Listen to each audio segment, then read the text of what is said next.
Non, le vrai problème dans le quotidien, c'est parce qu'on pourrait être super heureux s'il n'y avait pas ce qu'on nous met en permanence, ce sont des... Publicité. Non, oui, aussi. Mais des carottes, bien sûr. Vous êtes venu avec des carottes, avec des carottes? Personne, quand c'est écrit, il faut venir avec des carottes. T'es sûr, t'en as pas une sur toi? Non. C'est les carottes qu'on nous met en permanence. Vous avez remarqué les carottes qu'on nous glisse en permanence, toute la journée? Regarde, on nous vend des tas de trucs, il faut pas l'acheter. On nous dit de faire des tas de choses, il faut pas le faire, sinon on est malade. Si on achète des trucs qu'on nous vend, on est puni. Tiens, par exemple, qu'est-ce qu'on nous vend? Qu'est-ce qu'on nous vend? On nous vend des cigarettes. On nous vend des cigarettes sans problème. Hein. Seulement, il ne faut pas les fumer. Parce que ça provoque le cancer. Bravo. Bravo. Une blonde, t'as une culture énorme.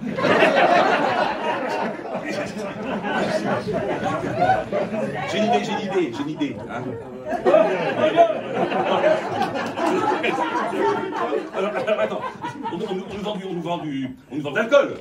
En quantité, sans problème, tu peux en acheter ce que tu veux, mais il ne faut pas le boire. Sinon, ça provoque cirrhose, cancer, plein de maladies. Qu'est-ce qu'on nous vend? On nous vend du beurre, c'est même le beurre. On nous vend du beurre. Il ne faut pas l'acheter, il ne faut pas le manger. Tu peux l'acheter, il ne faut pas le manger. Parce que ça provoque du cholestérol, bravo. Le sel, on nous vend du sel en quantité, sans problème. Il ne faut pas le manger parce que ça fait de l'hypertension. C'est bien que t'es chargé, toi, la vieille, hein.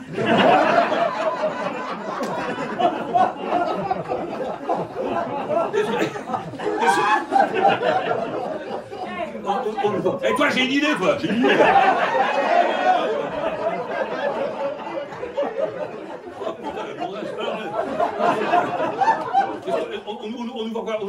On nous vend par exemple, ah oui, ça c'est un truc génial, qu'il faut composter son propre billet avant de monter dans le train. Vous avez remarqué ça? Ça fait des années qu'on fait ça, on s'est habitué à ça complètement. C'est-à-dire qu'il faut s'auto-contrôler, d'accord?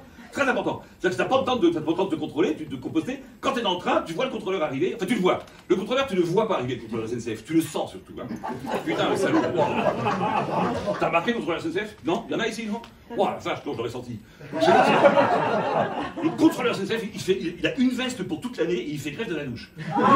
C'est une horreur, le contrôleur SNCF. Alors, quand tu vas arriver, tu es obligé de composter, tu fais pardon, monsieur. Bonjour, monsieur. Non, baissez le bras. Pardon, monsieur, contrôleur SNCF. Voilà, monsieur. Le contrôleur, c'est que j'ai pas eu le temps de composter. PV, 60 €. 60 € je me suis dénoncé moi-même. 60 €, et vous n'avez pas composté.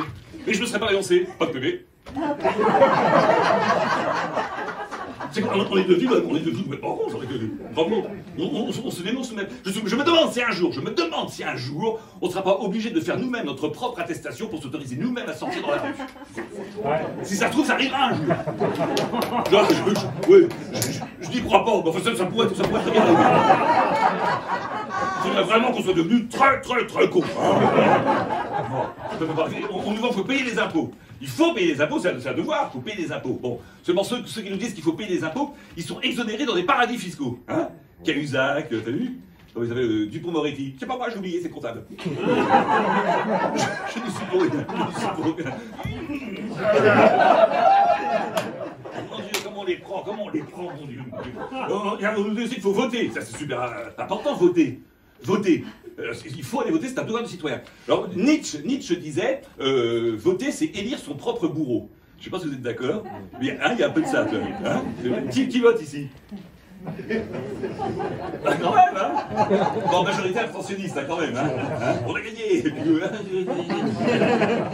votes, toi? Hein? C'est pas. La lumière. Mais ils t'ont vidé ou quoi?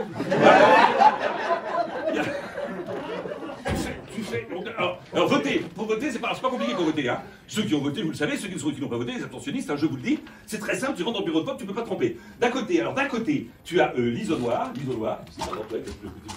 t'as l'isoloir, et ici t'as l'urne, d'accord? L'urne, d'accord? Quand tu rentres dans le bureau de vote, bon, tu rentres, carte d'électeur, bonjour, voilà, tu prends plein de petits papiers. C'est comme ça se passe toujours comme ça, les votants. Hein, tu prends plein de petits papiers, et alors là, tu prends tous les petits papiers, et tu vas t'isoler, tu vas te cacher. Tu vas te voter, mais faut pas qu'on voit pour qui tu votes. C'est pas que t'as honte de ce que tu vas faire, mais bon, c'est pas loin quand même. Hein. Alors t'attends, le rideau, il y a toujours quelqu'un dedans. Toi t'attends, t'es là, oh là j'ai envie de voter. J'ai envie de voter. Alors tu vas voter, tu prends tous les petits papiers, hop, tu jettes les autres petits papiers. Hop, et tu sors avec un seul petit papier, c'est ça, c'est comme ça, hein. Et tu le mets dans l'urne, hop, tu mets dans l'urne, tu fais à voter, pouf, tu tires la chasse, pouf, Alors surtout ne pas se gourer, ne pas se gourer. Parce que tu as l'urne et l'isoloir. Et si tu fais la forme contractée des deux mots, ça fait urinoir. Et c'est vrai que quand on vote, on a un petit peu l'impression de pisser dans un violon. Hein, comme disait Stradivarius. Stradivarius. Non, un copain à coronavirus, tu connais, non? Les soldats romains, la Légion, non? Hein? Alors, elle n'est pas un petit peu énorme, là? Oui. Là, d'accord, merci beaucoup. Elle est énorme, merci beaucoup. Merci beaucoup.